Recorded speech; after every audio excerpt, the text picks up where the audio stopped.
Welcome to the Strong, Single and Human podcast, a real look at single parenting, how to navigate the ups and downs of life with kids on your own while keeping sane. We cover all manner of subjects from domestic violence, dealing with childhood trauma, through to fussy eaters and how to help your kids become resilient. I'm your host, Claire Martin. Welcome. In 20 years of clinical medicine, Sheila has taken care of a lot of very sick children, but to an even greater extent, she saw kids with lifestyle-induced problems. Poor sleep, unhealthy diet, sedentary lifestyle, unhealthy weight, and frequently a lot of depression and anxiety were keeping these kids from living their best healthy life. Dr. Sheila Carroll is a board-certified pediatrician and obesity medicine physician who is dedicated to helping children achieve their best health. Sheila's opinion is a child cannot be expected to change their lifestyle habits by themselves. Children need their parents and their caregivers help. And parents need help figuring out first exactly what to do and then how to actually do it. She does this by working exclusively with parents who are willing to focus on modifying their own behaviours to ultimately improve their children's health. And she helps children by empowering their parents to be the parents they truly want to be. This is the Strong, Single and Human podcast. Hi, welcome Sheila Carroll to the podcast. Thank you so much. Thanks for having me. No, thank you for coming on board. We are going to talk about a really important subject and something close to my heart at the moment because I'm trying so desperately to educate my son. We are talking about helping parents get their children healthy, basically, and all about their child's health and what can actually affect their health and their behavior by what is putting in their mouth. I'm not speaking properly this morning. How they affect their health and their behavior by what is put in their mouth. I think that is the proper way of saying that in English, not in Clarinese or whatever. So how did you get into all of this? Why did you want to help parents and their children get healthy?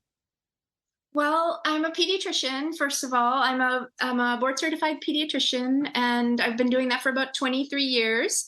And then I most recently, last year, got certified in obesity medicine as well.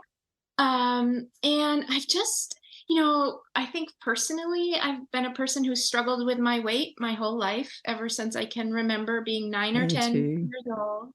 And I never really was able to get on top of it, so to speak, or, really kind of fix it in a way that it went into the rearview mirror and I just went forward. I was always like, okay, I'll lose a little bit. I'll try to eat in a certain way, lose weight, try to exercise more, lose weight, but then it would come back. So I was just up and down. And I see that in my friends, my family, my kids that I take care of. And so then a couple of years ago, I actually, on a kind of randomly encountered life coaching for the first time. And through a life coaching, a weight loss program, which was life coaching, I was able to learn a lot of new tools and skills that have helped me shift my mindset, change what I'm eating permanently to a way that I love. I feel so good. I have so much energy. I'm sleeping well. I just feel so good. And the biggest thing for me is that it's easy, number one, now. And number two, I know I'll never struggle again because I've just been able to shift the way I'm thinking about food, and my understanding of food and how it's affecting my body. And I feel free. And I really feel empowered. And it's not even about the weight or the number on the scale. And this is, usually the first thing I say to all parents is, if you do have a child who's struggling with extra weight, I know in the past for me, the focus was, well, my pediatrician, told my mom, you've got to get her to lose weight. And there was a certain number I was supposed to get to. There was a certain number of calories I was supposed to eat. I think, today, 2023, we don't have to talk like that anymore. That's But uncomfortable for kids, and it doesn't feel good. But it's interesting you say that, right? Because even me now, right? And I've had an eating disorder when I was in my teens. I mean, it didn't last for years and years and years. It was I put it down to a phase that I was going through, but I know my mother had said to me, I don't want a fat child. So she was very conscious about what I was eating and controlled my eating to a certain extent, which makes me wonder if my control of food and things like that permeated into my teens and later on in life. And I think exactly like you, right? The media, the whole world and environment sort of says, oh, you need to eat this, you don't need to do this, you need to do that, you need to do this. And I have to agree with you, right? Food has always been, I'm jealous of these people who go, no, I'm full, thanks, and they don't have to worry about eating stuff. And food is just something that happens in their life and they don't think about it. And, they're hungry, so they eat, right? And if they're not hungry, well, they don't even think about food, right? And sometimes I sit there and I go, I'm bored. I'm going to have something to eat. What can I eat? I'm busy. What can I eat? I'm tired. What can I eat? So it all generates and goes to food. And I'm very conscious with my son, even now. Sometimes I look at my son and he's chowing down on stuff because he's going through a growth spurt, right? And I look at him and go, oh, he's getting a bit chubby, right? And I go, whoop. And I take a little step back from myself and I go, well, hang on a minute. He's eating strawberries, tomatoes, cucumbers, broccoli. He's eating all the healthy stuff. Yes, he's eating some unhealthy stuff because I don't want it to be like crack cocaine. I don't want him to go, oh, chocolate and Macca's is crack cocaine and I must eat it. But I have to take a check on myself and go, no. If he's hungry, then he's hungry, right? Because 9 times out of 10, if he's not hungry, he won't. Some days he won't have very much to eat at all. So I'm trying to instill that in him so food isn't a focus. And if he's hungry, he eats, because I'm jealous of those people and I want him to be one of those people. So, well, yeah. That's such a wonderful skill for a child to have, or for any of us to have. Yes. And, so first of all, I think everybody's biology is different. So, there's those of us that gain weight easily, and then there's you can have 2 separate people eating the same foods, even the same amount of food and the same calories, and they'll store weight differently. So I think we have to accept that as just how it really is. So that whole pressure to eat less, move more, this is your personal failing, this is your personal fault while you're overweight. That's not helpful for anybody, because yes, you inherit your biology and you're with your biology. That's who you are. And you can learn how to choose different kinds of foods, different amounts of foods, so that you can eat when you're hungry. Yeah. And be able to sense when your body is full and stop eating when you've had enough. Now, if we all did that, mostly we would arrive at our natural weight. The problem we're having in today's world is this modern processed food that everyone, especially kids, they're so aggressively marketed to. They're targeted, like it's criminal in my opinion. I agree. And we know that the way that the processed foods affect a human's hunger hormones, they make you actually hungrier, so you eat more. And so this is the world we're living in as parents. And so what can parents do to help their kids kind of become a healthy eater, with a great relationship with food. Like, that's the goal. I don't really care about weight, the number on the scale, or that. What we're really going for is a child who feels good in their body, feels good about themselves, who can live their childhood free and free of worry, free of disease, free, just being a kid. Yeah.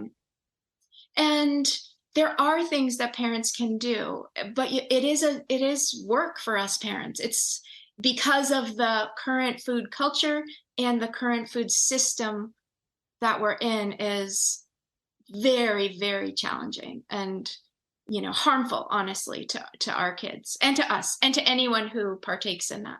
Yeah, and I think we need to wake up and actually, yes, the convenience foods are helpful and they're time saving and all of that stuff, but really at the end of the day, at what cost?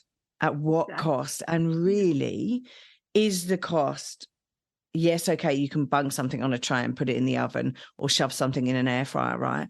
But like standing there and preparing food and stuff doesn't really take that long. It's just that we've been brainwashed even into thinking that, preparing fresh veggies and stuff like that. I mean, if people were to look at my fridge, right, it's crammed full of fresh vegetables, right? There's so much fruit and vegetable in my fridge, right? I would hope not much processed food, but yeah, because that's what we eat is non-processed fruit and veggies, nuts and whole foods. But it took me 2 or 3 years to get to this stage. And that's the thing. And so that is a healthy diet for a human. If you just think about it evolutionarily, we evolved eating real food.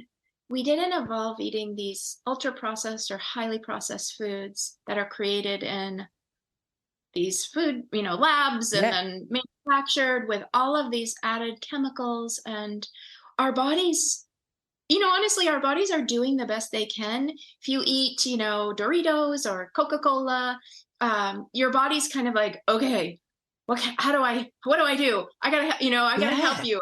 So it's trying, our bodies are trying, but the way that they kind of handle that load of processed foods is to store it as fat very quickly. And then if we never let our bodies have the time, or the hormonal situation isn't correct within ourselves that we are able to access that fat, that's why people carry extra weight. Yeah. And the truth is, it's not just overweight people or overweight kids who need to be eating in this way. In the medical literature, there's a phenomenon called TOFI, thin on the outside, fat on the inside. Yeah. And what that is a person might look slim or, to all visual appearances, look like they're skinny normal ass. weight. They might even be a normal weight. However, they're carrying an abnormal amount of visceral fat, which is fat that's actually in your abdominal cavities, potentially damaging or squishing out your organs. So and that's directly linked to highly processed foods. So I have a passion to try to help parents of kids who are struggling with extra weight, because I know how my life was affected by my weight, and I would just love to have a magic wand and make all of that go away for all of our kids who are struggling, which is a huge number of kids. I don't know what it is where you are, but here in the United States, I think the estimates are even low-ish, but they're saying anywhere between 25-30%, something like that, of kids and teens that would be considered overweight or obese.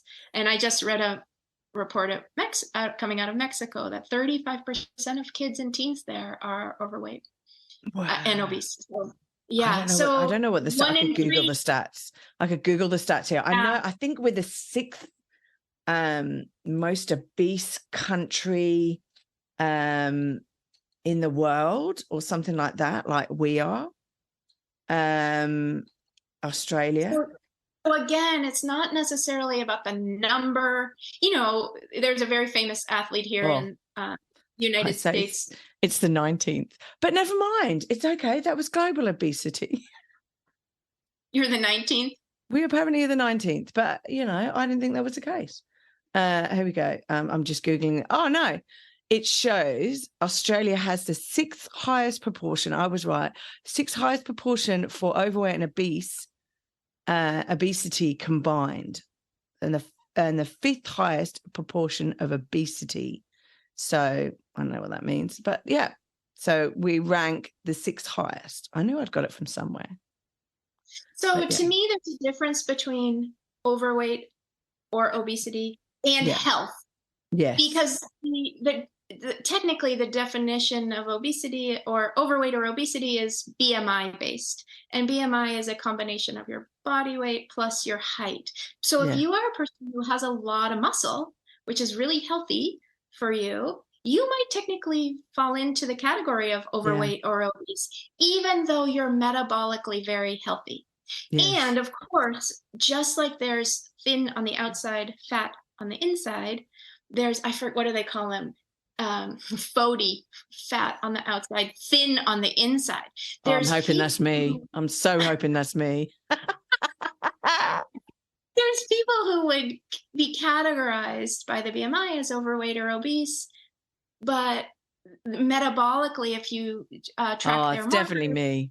Or do an MRI of their abdomen, they don't have any visceral fat. So, it's the whole idea, and I think the whole thing for parents is to focus on the health of the child. Well, that was what I was going to say, right? So, and because also, right, what your child is putting into them affects their behavior as well, doesn't it? Concentration, their, depression, anxiety, all of those things, right? If they're eating a whole food, and when we mean whole food, we're not talking about vegan or vegetarian or whatever, right? We're talking about food that in itself is whole, right? So instead of having orange juice, you eat oranges, the whole orange, right? We're talking about nuts, pulses. We're talking about whole brown rice and whole wheat and wheat germ, and wheat germ is not the right word, but not chicken. That actual proper meat that you can see is meat, not that shaped like a dinosaur sort of thing. Right. Yeah. So what as a parent, because I'm also thinking 9 times out of 10, I bet you're educating the parents before you actually and influencing the parents' lifestyle as well as the child's. That's my job. That's my business. I actually left my clinical practice in pediatrics to do exactly what you just described. Wow. Work exclusively with parents because, honestly, the kids are just, teenagers are a little bit of a different story. They're driving or biking. They always are. No. Well, and also, right, you can only lay a good foundation, right? Do you know what I mean? You've got to lay that good foundation. Then teenagers are their own people, right? So but teenagers are still watching you. Even if you are a parent, you have older kids and you're like, oh shoot, it's too late. They're already used to eating. No, they can change. And you, the parent, being the role model or the guide or whatever, the hero really of the story, if the parent can change what they're eating and, their lifestyles, how much they're sleeping, their exercise, their stress management, screen usage, things like that. So it's basically, I help the parent, usually moms, I work with mostly moms. I help the mom focus on herself first, before we even talk about changing anything with her child or kids. Focus on yourself. Get yourself to a place where you are enjoying what you're eating. You feel good. You're doing all the healthy lifestyle, not all of them potentially, but you're working your way. So yes, a lot of education at first. And then and the parents understanding where they have influence and control over it's not really control, because we don't want to be controlling what they're eating, but I guess the way to put it is the parents control what they can control, which is themselves and what they're buying, what they're serving for dinner. Have you ever heard of the division of responsibility? It's really awesome. So I think this is really it's a framework. It was created, I think, in the late 80s by a dietitian and a family therapist. Her name is Ellen Satter. And she created this division of responsibility, which breaks down what the parents' jobs are with regard to feeding and what the kids' jobs are, kids and teens. So the parents' jobs are to decide what is being offered to eat, when it is being offered to eat, and where it is being offered to eat. And the kids' jobs are to decide if they're going to eat what is being offered and how much they're going to eat. So I love this, and I think it's so powerful, especially for those of us who are trying to help kids who are struggling with weight, because parents have mature adult brains with our mature prefrontal cortex, the thinking part of our brain, the planning part of our brain, the plan that can kind of visualize the future and strategize ways to get to the future. Kids, their prefrontal cortex is by definition still developing. Not until you're 25 or 26 is it completely complete. So it's really hard to have a child, if you have a child who's struggling with making healthy, quote, healthy food choices, and you're saying, well, you could have, this pizza, takeout pizza, or you could have this salad, or whatever, or chicken or whatever. Of course, the kid is going to take what he wants in the moment, right? Don't we all? But this is what actually what life coaching does with adults. It helps you unwind and be able to take that pause. So before you just take the pizza, you're able to go like, oh, actually, my future self, future Sheila, I know she'd benefit if she ate the chicken instead of the pizza. And then processing all the feelings that go along with that. But kids' brains, that's too much for them, and so we parents can act as our kids' prefrontal cortex for a while until they step into that role. So, there's a lot of great tips that go along with instituting this division of responsibility if you do it at home.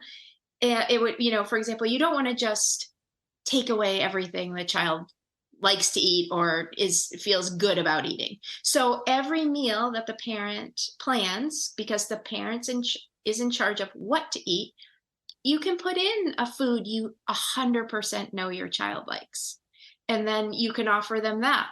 And then or offer other, then plan other foods into the meal too that you really want them to be eating. So this will increase their exposure to healthy foods, and they'll be more likely to eat that over time. You're also teaching them that super important skill, which sounds like your son already has, but what that we all want is we want our kids to learn to eat when they're hungry and to stop eating when they've had enough, even if the plate is full. So that's why their job is to decide if they're going to eat and decide how much they're going to eat. So with the division of responsibility, there's no nagging or bribing or cajoling or fighting about food. The parent's just like, oh, my job is to do the what, where, and when. It's so hard, isn't it? But it's so, to me, the hardest part is the letting them decide whether they've had enough or not. Because oh my God. Because you're scared. Sorry? Are you scared they won't have enough food and they won't get enough nutrition? That, and also, right, because they go, oh, I'm full, because they're full eating. So my son will do this a lot. He did this last night, right? And like dessert or what he has after his main meal is fruit, right? So I'm not really too worried, right? But he'll go, oh, I've had enough of that, right? Because he'll be bored of eating his main meal, whatever it is. So go, no, I'm full, Mum. But then he'll turn around and go, oh, but can I have kiwi fruit, or can I have an apple, or can I have whatever afterwards? And you go, oh my God, right? And then you also then don't want to go through the avenue of like an hour later, he's when wanting something else to eat, and an hour later, there's something else they want to eat, and then they want chips, and then they want X, Y, and Z. So I try and say, well, you need to have healthy stuff, right? So you can have an unhealthy, like you can have a piece of chocolate, and then you can have an apple or whatever, but you've got to have unhealthy, healthy, or whatever. And I'm very conscious to try and not go unhealthy, healthy, right? Because then you're labeling stuff as well, right? And so I as a parent, right, or I as me myself have good foods and bad foods, right? So there are foods on a bad food list and foods on a good food list, but they should just be on a food list, right? Shouldn't they? Except I have to say, I know, I think what I don't like is when people say this is a good food and this is bad. Yeah. And then I hear so many older, especially older women, oh, I was bad. I had a piece of cake. Okay, no, you're not Correct. bad. In that regard, food is neutral. Food is just food. Yeah. But to me, as a doctor and as a person who I understand the body's hormonal and metabolic response to food, I do believe there are unhealthy food for us. Some food choices, for example, something with a lot of high fructose corn syrup, or oh my God. I mean, that high fructose corn syrup is really bad for our cells. It depletes your cells of energy. It is a message, to your cells like, oh, you got to go out and get more energy because we've just used up a bunch of energy trying to process this fructose. Yeah. And so I know it's really popular or not popular, but I know the idea of like, we don't want to label foods good or bad. And technically, if you're reading the division of responsibility, she does not label foods good and bad. I think she made their division of responsibility, frankly, pre-processed foods. Yes. So that's a completely, if we were all parenting in a world of pre-processed foods, we'd probably there'd be some outliers of kids who weren't eating enough, and still a much smaller subset who were eating still too much. I mean, you can become overweight eating really healthy food, Yeah. Oh, yeah, exactly. But we wouldn't have the problems that we're having now. We wouldn't be seeing the kids with liver disease, high blood pressure, high triglycerides, all those problems that we're seeing now. And when you were talking about processed food, right, I'm sitting here and I'm going, okay, and I'm like 50, right? So I'm going, when I was a kid, what processed food was around, right? Spaghetti in a tin, baked beans in a tin, maybe your peas in a tin, corn in a tin, right? So a lot of tin stuff, right? And but if you wanted a curry, you had to make it yourself, right? With curry powder and all of those things. And the only things that we really had, and I would come from the UK, so the only things we really had were fish and chips as a takeaway and Chinese food, right? Yeah. We didn't really even have pizza then. McDonald's came around. God, I sound so bloody old, don't I? But yeah. but like we had a McDonald's then pop up near just down the road from my school and stuff. But those were the things: burgers, pizzas, but like oven cooked chips was a phenomena, because before you'd have to cook them in oil, you'd have to chop potatoes and cook them in actual oil, right? So oven chips were processed, but we didn't really have that much. Most stuff was cooked, buy from the shops and cook, no processing. That was it. It's crazy, isn't it? Yeah, the latest statistic, I think, I might be saying it wrong, but it's somewhere around 60 to 70% of all food in every supermarket is considered a highly processed. So it's added sugars, added salts, added fats. Stuff in boxes, basically. Stuff's in boxes and packets. Yeah. I mean, a little bit of that, like you said, people are busy, we're working, we have busy lives, but it is harmful to our bodies to eat that on a regular basis. Yeah. And that by far, in my opinion, is what is contributing to this massive problem we're having, not only of kids with obesity, but adults and all the struggle. So what would be one of the things that you would say, right, okay, so a parent comes and sees you and says, I need help with my child's diet, behavior's off the scale, I'm really worried that they've got it will lead to health problems and stuff like that. What's one of the first things that you get the parents to do? Do you get them to like write down all of the food that they've got? Do you get them to empty their cupboards of packet foods? What do you do? No. The first thing I do, this is my strategy, is if a parent's really interested in making the changes that need to be made at home to help their kid, then when they work with me, my process is to have the parent, either one or both, but usually it's one, give up temporarily, at least for a couple of weeks / months, flour and sugar and processed foods, mostly processed foods. Yeah. So give up anything with added sugars, anything with flour in it.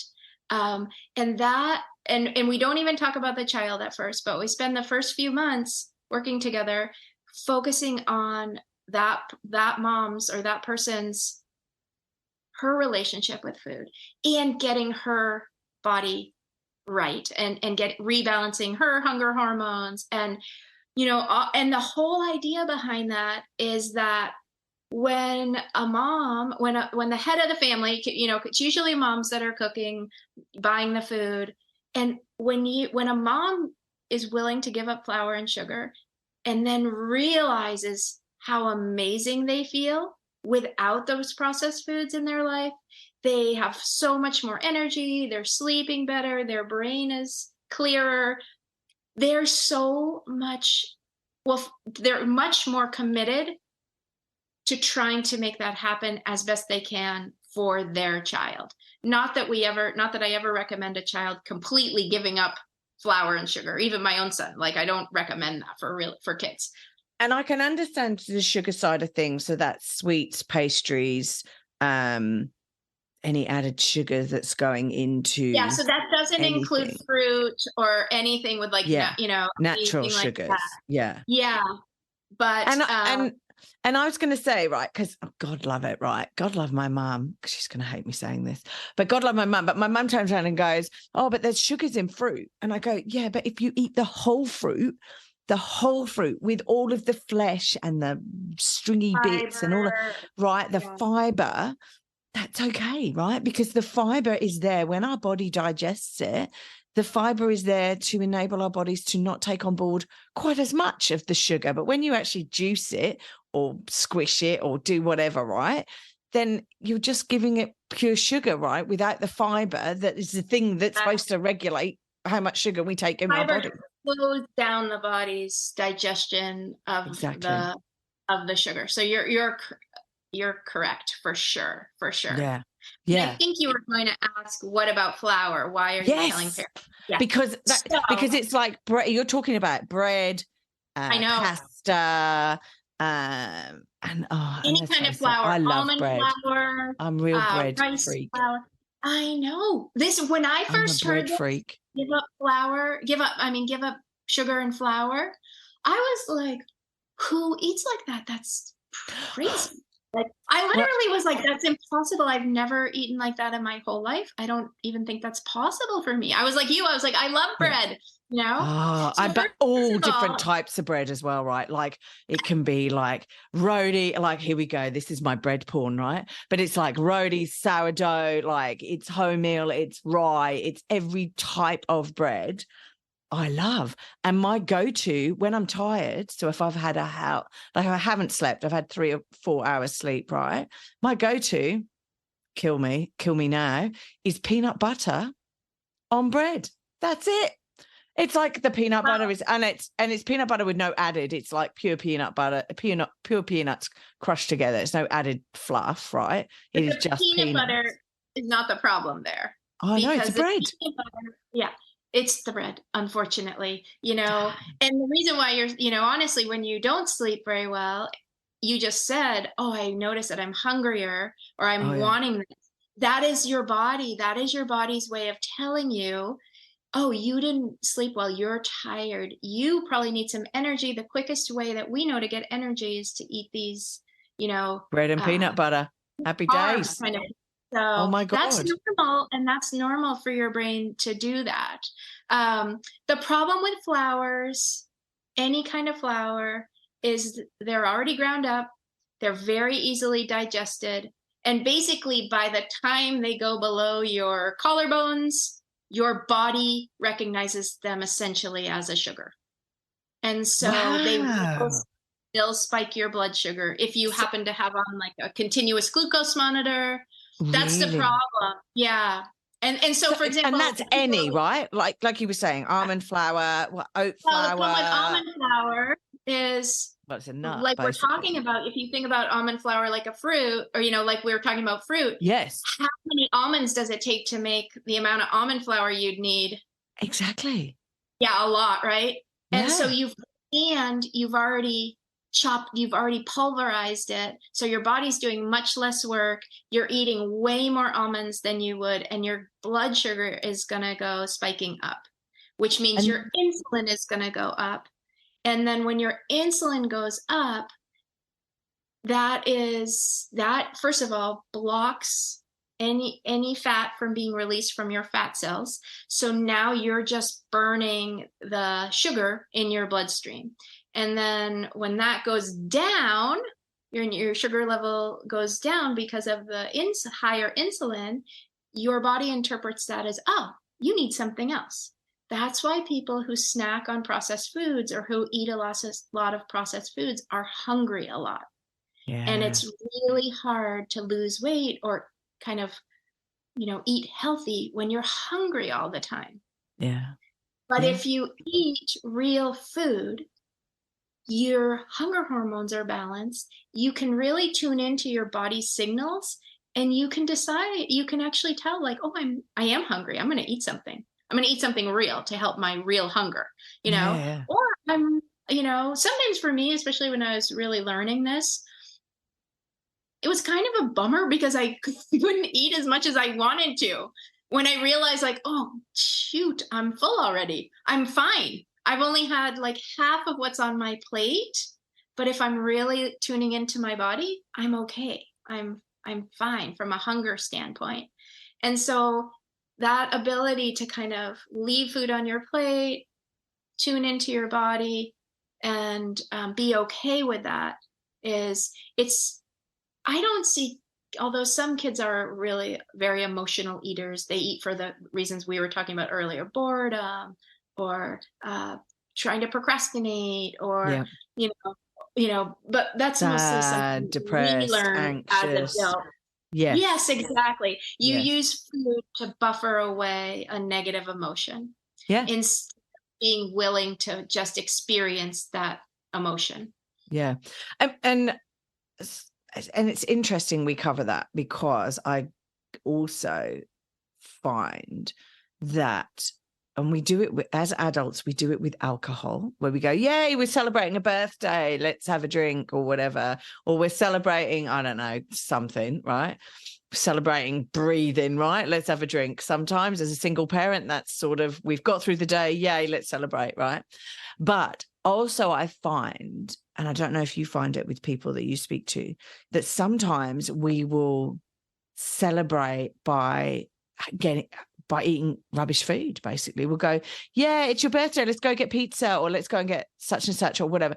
And we're actually celebrating, we're celebrating with food when that's harming us. Yes. That's what this whole idea of a treat.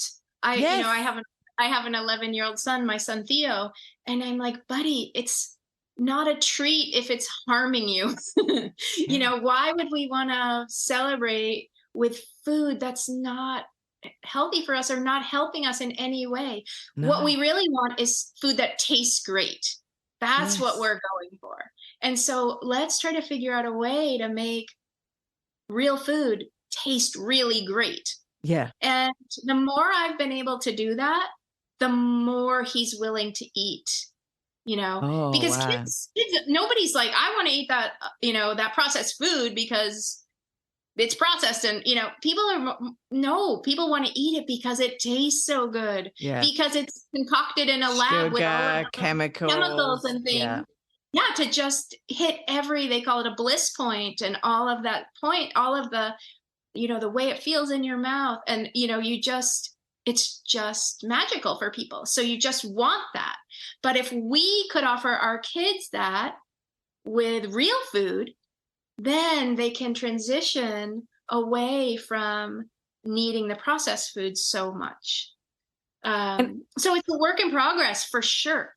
Yeah. What's one of the hardest things that you find parents that come to you find hard to change? What's one of the hardest things that they go, oh, I can't do that, or it's been really hard doing this? Well, I think parents oftentimes come with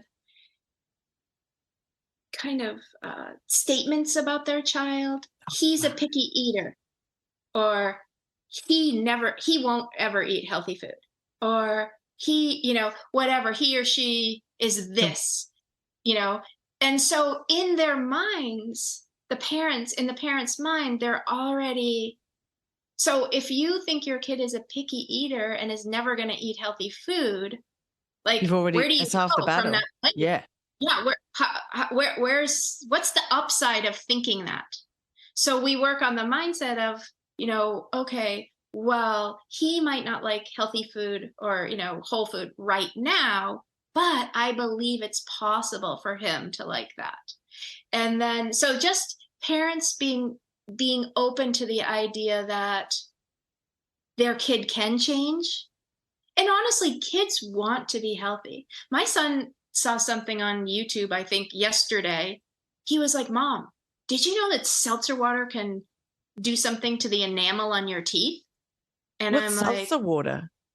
Oh, seltzer water. It's like fizzy water. Oh, where you put an Alka-Seltzer in it? Like you put... No, there's not Alka-Seltzer. Oh, I don't know. We don't have it over here. Oh, it's bubbly water or... so like soda, it's like soda water. Like water that's got bubbles in it. Just like carbonated water. Yeah, carbonated water, but sometimes it can be like lemon lime flavored. Oh, but yep. Not like added sugar. It's not sweet. Yeah. But so he said, well, I don't want to drink that if it's going to harm my teeth. And I was like, fine, perfect. We don't have to drink it. You don't have to drink it. But he did say it was interesting. I bought it a couple of weeks ago because we were having friends over and we had some seltzer for dinner. Yeah. And then he asked to buy it again. So I did buy it again because it's 0 calories. It's like nothing. It's just water, fizzy carbonated water. Yeah. Yeah. But then yesterday when he said, I don't want to drink that because of my teeth. And he said, so could you please not buy it? So I was like, I'm happy to not buy it. I don't like dealing with all those cans. It's just extra money. I'm happy drinking regular water. But what I thought was so interesting is that he didn't come out and say it straight out. But what he noticed was if it's in the refrigerator, I might have a harder time drinking it. Yeah. Yeah. Or not drinking it. Yeah, not drinking it. Yeah, exactly. Yeah. So I think that's another really hard thing for parents is to make the changes of not buying your children the foods that they really, really want. Yeah. And I'm not saying you have to just go cold turkey and all of that, but I think that's another very hard thing for parents to think about because sometimes I walk by the Dorito aisle at my store, and I know my son loves Cool Ranch Doritos, and much, much less now. But at first I was like, oh, he would love that.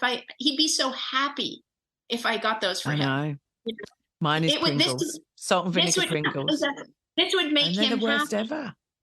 Yeah. And then I was like, oh no, I'm not buying those. That's, I can help him be happy. He can find happiness in other, like, true happiness, not this like false pleasure happiness. Yeah. So Yeah. I know, but it's hard.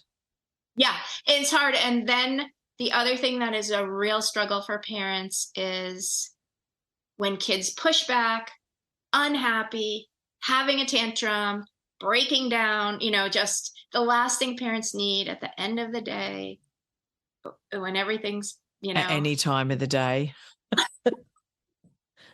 Like, it is quite funny. Yeah. It's quite funny because my son plays soccer, and like and it's terrible. I feel terrible even just admitting it. But like they've virtually lost every game, right? And so we were going, right, whoever scores, they get a frozen Coke from Macca's or whatever, right? It's just so bad, right? But then we've changed that to money now. So we're now paying our kids to play soccer, right? But we thought, well, that's maybe if we say, right, $10 for, the winning goal or whatever, then it's a bit more healthier than a Macca's frozen Coke. But yeah, so it's so bad. But yeah, bribery always gets them. They only won 2 matches. So hey, it was a cheap season for us. But yeah, no, and you're right. Like the throwdown, oh my gosh. But sometimes, and I don't know what you tell parents, but like with that throwdown, sometimes I just have to ignore it. You've just got to take a deep breath, don't say anything, and ignore it. And just have the confidence inside. Like, what I say to myself is, part of my job as your parent is keeping you safe. And these foods that you're wanting all the time, they're not safe for you. And so it's not healthy for you. Just like I wouldn't drive the car if you didn't have your seatbelt on. Yeah. I wouldn't do, an alcoholic drink if you were throwing a fit and crying and demanding one. I just wouldn't do it. It's not safe for you. It's not healthy for you. So I feel super confident knowing that I'm doing the right thing for him, for the child. And at the same time, I can also, like, if I have it in me to take a little step back and have some empathy for him and be like, oh man, it's hard as a kid when you don't get what you want. It's so frustrating, Imagine if you really wanted something as us adults and, somebody's like, nope, you can't have it. Yeah. We're like, what? Yeah. Well, no, because we can have just everything. Empathy for them. Yeah. And it's hard. It's hard. And I'm not gonna leave you. I'm gonna stay connected to you in this time of struggle. I know you're mad at me, and that's fine. You're allowed to feel any feeling. Of course, they can't hit you, they can't break things, obviously. But if a parent can just be empathetic and remain connected to the child, and just say, I know this is hard, and I know you can handle it, and I'm right here, and we'll handle this together. Yeah. Yeah. And then to me, like, that's a parenting win. Like, you are crushing it as a parent when you're doing your of deciding the when or of deciding the what, because that's where our health problems are coming from. It's the what our kids are eating. And should you give in?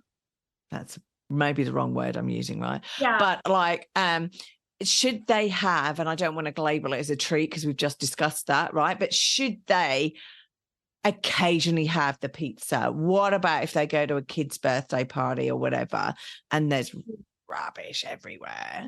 Yeah, you can't, like... I don't want to micromanage him. No. I think any parent needs to be the food police or micromanaging, or even worse, commenting, right? Yeah. But when your child is out of your house, depending on your age, depending on Yeah. the age, but especially as they're getting older, what we really want is to foster their autonomy, foster their own desire to choose healthy foods for themselves. Yeah.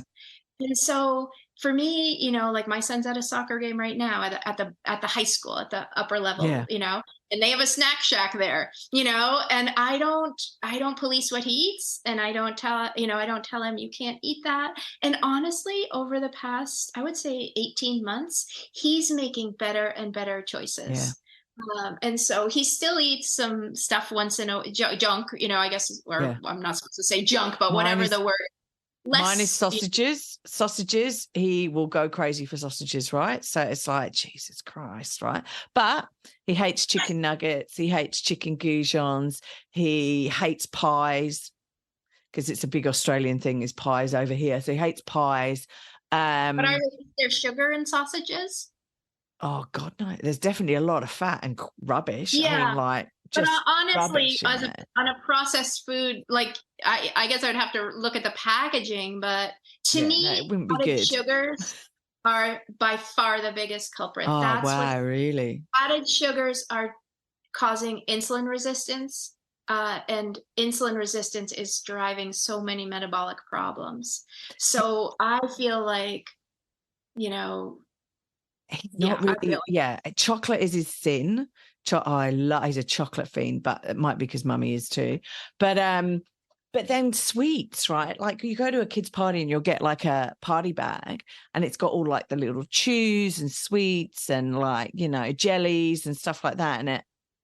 I've got a box sitting in my cupboard that like I've emptied all of these sweets into because like they just get left.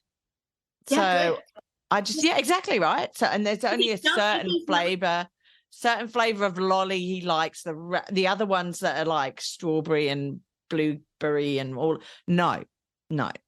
So it's just very weird. And he just picks and chooses and he goes, nah, don't want that. Nah. The popping candy and all of that stuff. He goes, oh my God. So it's really surprising. And I've not restricted him on anything like that. So it's really surprising that he chooses not to have those sweets.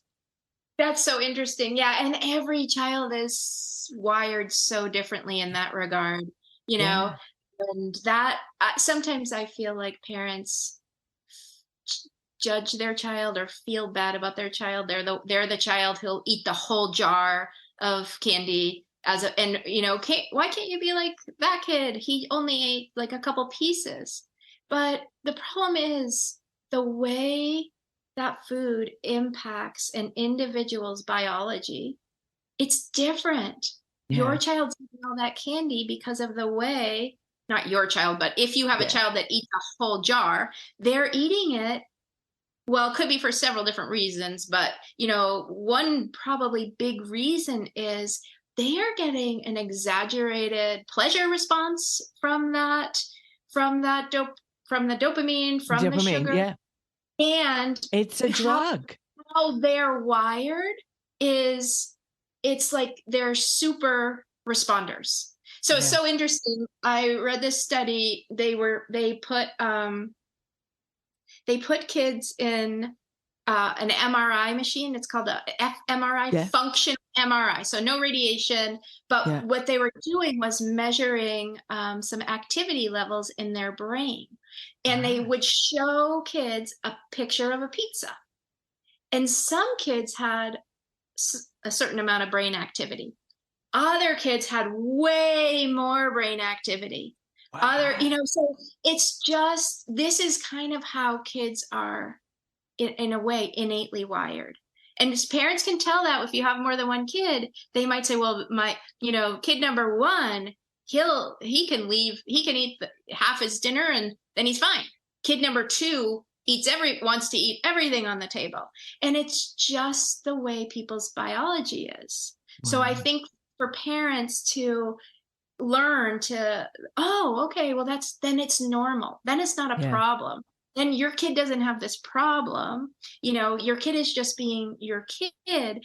How can we optimize his situation at home to make it easy for him to stay healthy?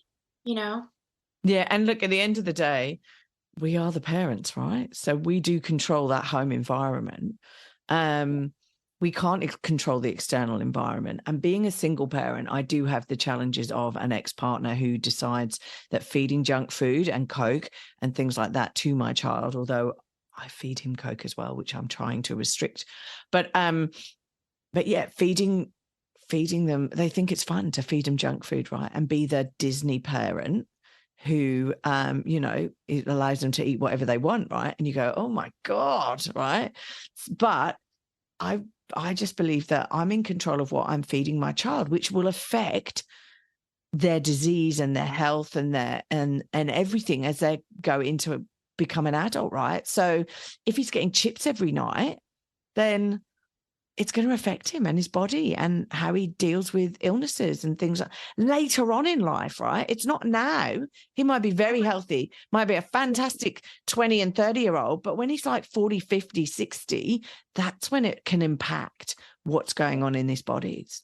So, people who are being diagnosed with pre-diabetes or diabetes in their 30s and 40s didn't start in their 30s and 40s. It started as a teenager probably, or, it's so you're right, like it's adding up. But the thing I would recommend, there's lots of split households and, sometimes it's parents or, whatever, and parents don't agree on how to feed their child. But like you just said, my recommendation would be control what you can control. Yeah. Try not to make a lot of comments, or in a perfect world, like 0 comments about how your ex-partner is feeding him.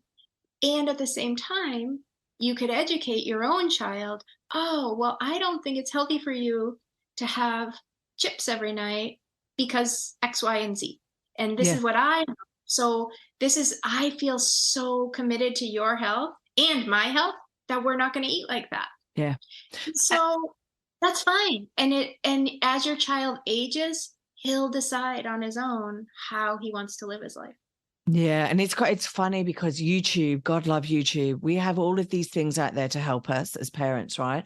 Like, I find that if we're talking about a subject, like we were talking about, of all things, and my son is like going to be 8 in a couple of weeks, but like we were talking about microbiome, right? Because mummy's interested in all the microbes that sit in your stomach and all of this stuff.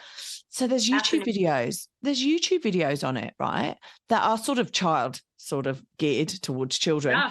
So, just talk about it at the dinner table and, then watch it. My son loves watching YouTube. He doesn't watch it at the dinner table, but he thinks it's a mega treat if he gets to watch YouTube at the dinner table. But I go, if it's educational about the food that he's eating, and sometimes it's about, well, this is what Coke does to teeth, right?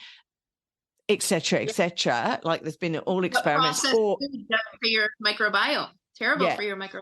This is the 25-year-old McDonald's hamburger, right? And so you show him videos on things like that and processed foods and how long, they last without getting mildew and things like that on there. And you go, this is what's happening. This is what you're putting in your body as such. Then it fascinates, like your son, right? It fascinates him. And he goes, wow, okay. Well, I don't really want to eat that then. Or, oh, I didn't know that. And I think knowledge is key.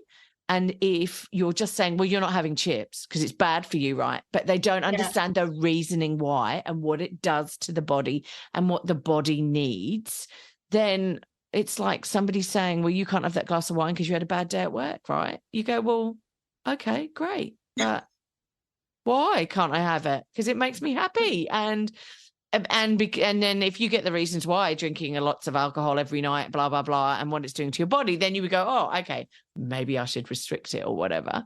So education, but also knowing that the next time he does eat chips, and you're going to be like, hey, I thought I already educated you that chips are bad for you. I think, we have to expect that our kids are going to trial and error, make a mistake. They're not even mistakes, so I hesitate to even say that. It's a process to get to a place where you're like, you know what, I don't even need those chips. I feel good. I feel better without those chips. Yeah. We can't expect an 8-year-old, or my son's 11, to be that way right now, but it's a long runway we have with them until they, leave the house, whenever that is, in their late teens or early 20s. For me, I hope my guy never leaves the house. I know, don't go there. Don't go there. Me too. Me too. And like, my kid has never known, I mean, he has Weetabix, but my kid has porridge and banana for breakfast. No, I like porridge, but not with banana, right? But he's eaten it since he was 6 months old, right? Can I have porridge and banana, Mum? That's it. So he doesn't know cornflakes. He has known cornflakes and Nutri-Grain, but like, even now he doesn't want to eat them. So it is amazing that they eat what they like, and it's whole foods, right? So can't complain. I do put a bit of flax in it, and he does complain, but tough. I put only a little bit in there, but hey ho. But he's probably watching you and what you're eating. Yeah. So he's even silently, modeling himself after you. Yeah. And so even if you never said anything, he's still watching what you're eating. And if he's seeing you prioritize real food, he's going to want to do that for himself too. He does embarrass me sometimes, because probably 90% of my diet is a vegan diet, tofu, beans, pulses, and all of that stuff. However, there are times where I will go out and I'll go, like I'll go to a teppanyaki, right? And I'll go, right, I'm having the full meat and fish teppanyaki, majar, and me and him will share it. But he's happy to sit there and say, oh, my mum's vegan, right? And I go, oh, I'm so not, because I'm just eating prawns. But that's okay. That's cool. Like, but I only do it very occasionally. So it's all good. But I wouldn't class myself as vegan. It's more whole foods. But yeah. So I could talk to you all day about this subject, because it really, I have such a fascination, and I feel it's so important about the things that we are putting into our bodies, and that we've spent all these years, hundreds of years, looking at how we heal ourselves from disease, and, all of these things that are happening to us, and all of these things that are happening to our children now regarding autism, ADHD, and, the stuff that's actually happening with our kids and their behavior, and, issues that our children are now coming across. And I do wonder if she is full of processed chemicals and things like that we've been putting in our body that then get transferred to our children, et cetera, and that what we're feeding our children and stuff. But who knows? I don't know. I'm no doctor, right? But the thing is, I think there's more and more data coming out that would support, when you realize that every cell in your body is made up of the food you eat. Yes. And that's your brain cells, every single cell. So how can we expect to be highly functioning, a healthy, machine that we are, when we are mostly fueling ourselves with not food that's didn't even exist 50 years ago. It's just not real food. It's food-like substances that taste good. So we have to have a shift. Yeah.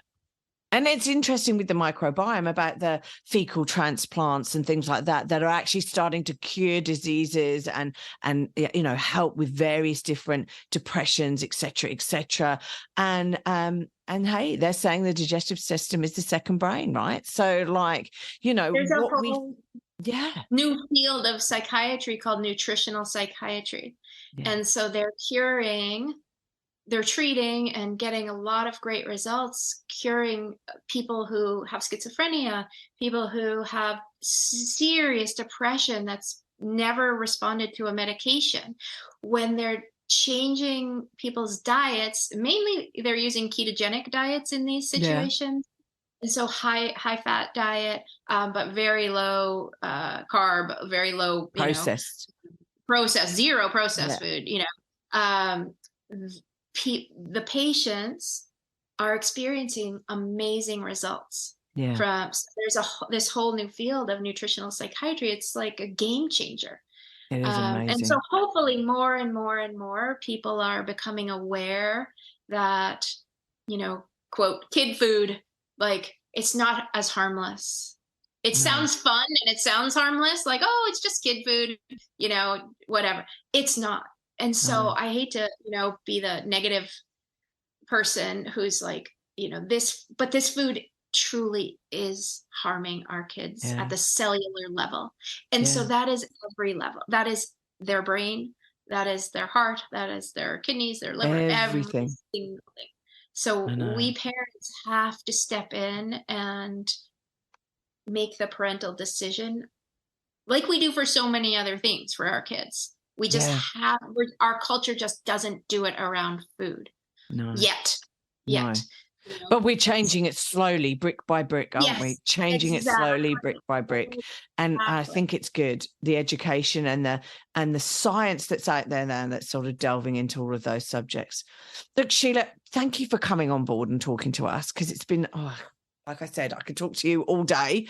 How do people, if they want to find out more about you and what you do, and if they, they've got issues that they want to help with, how do they find you? Well, I have a website. It's my whole name, SheilaCarrollMD.com.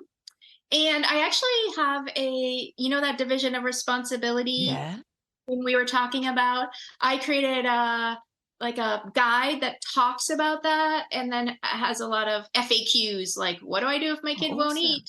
Or what do I, so people could download that from my website. My email is also on my website if people just want to shoot me a question. But those are the easiest ways to get in touch with me. Cool. Brilliant. Awesome. That's great. And look, final question for you. What's a piece of advice that somebody's given you that you use today? Oh, geez. Yeah, what came to my mind, my dad is just turned 91. God, love him. I know. Gosh, he's 91. Just adorable. But one time he told me, well, it's about the passage of time. And I was considering going to medical school at the time. And I was a little bit older. I was already like 24.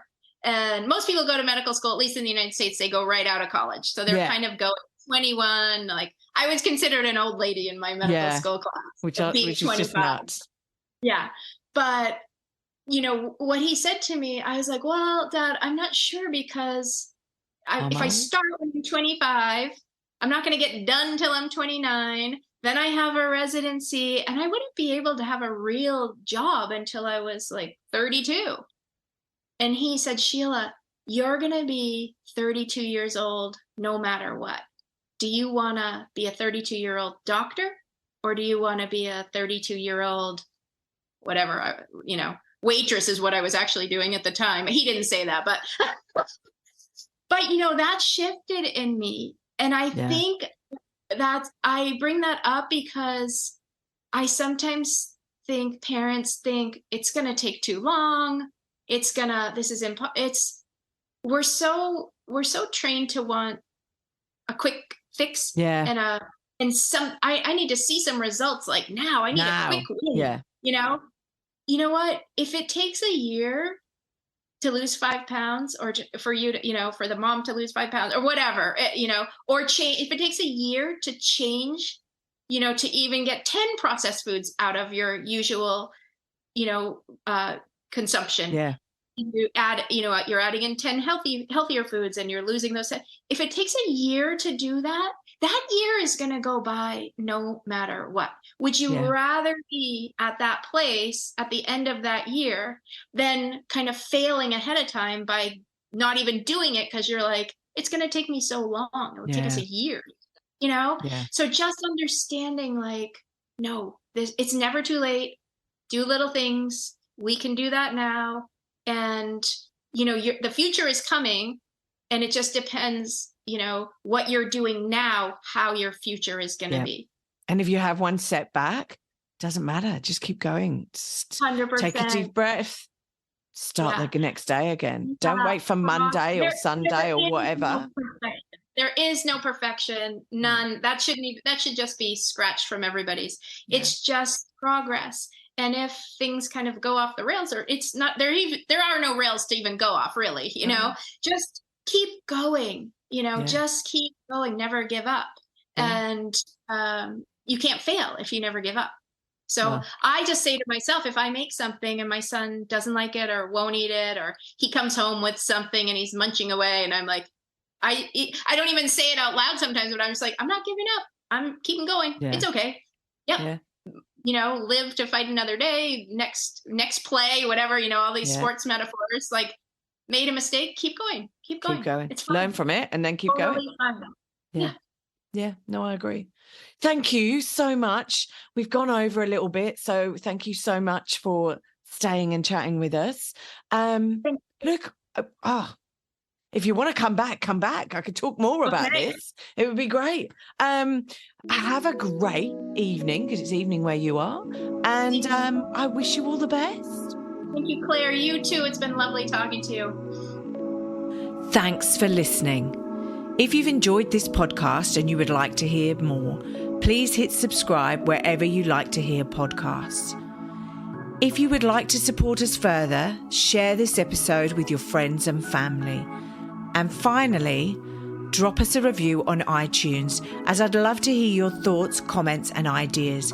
It all helps me to understand and produce awesome content you want to hear just like this. If you want to check out our past episodes, write to us, appear on the podcast, or for links, resources, and show notes, go to our website, www.strongsingleandhuman.com. We are also on all the usual social media platforms, Insta, Facey, and Twitter. I hope you have a wonderful week, and I hope to see you back here again soon. Be kind to yourself, and remember, no one is perfect. We're all just putting one foot in front of the other and doing our best. I'm Claire Martin, and you've been listening to the Strong, Single and Human podcast.